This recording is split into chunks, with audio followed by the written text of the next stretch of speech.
ताज्या फुलांचे आपल्याला गोड कौतुक असते आणि ती देवाच्या पायावर वाहिली की आणखी आनंद होतो.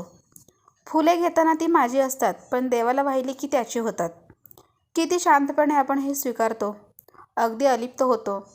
ज्यांचे होते त्याला दिले, फक्त हा भाव मनात असतो. त्या फुलांची ओढ संपलेली असते. काल वाहिलेली फुले आज शिळी होतात, निर्मल होऊन जातात. मग निरीच्छ मनाने ती उचलून आपण गंगार्पण करतो. त्यांच्याप्रती आपल्याला कोणताही मोह नसतो, अपेक्षा नसते. हे कसे सोडू हा प्रश्न नसतो.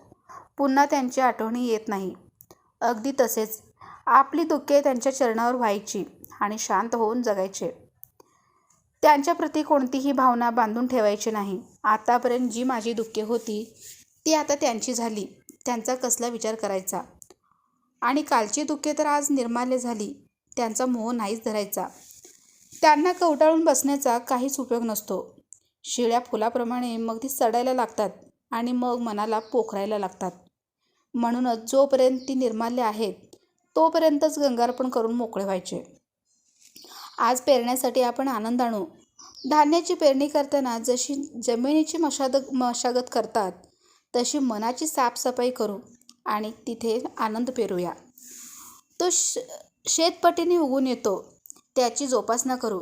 त्यांचा परतावा जीवन समृद्ध करतो. म्हणूनच दुःख सोडून द्यावे निर्माल्य बनून जाते. आनंद पेरत जावा समाधान बनून राहते. पारखून घेतले तर कोणीच आपले नसते, समजून घेतले तर कोणीच परके नसते. माणसाच्या मुखात गोडवा, मनात प्रेम, वागण्यात नम्रता आणि हृदयात गरिबीची जाण असली की बाकी चांगल्या गोष्टी आपोआप घडत जातात. दुसऱ्यांच्या दारात सुखाचे झाड लावले की आनंदाची फुले आपल्या दारात येऊन पडतात.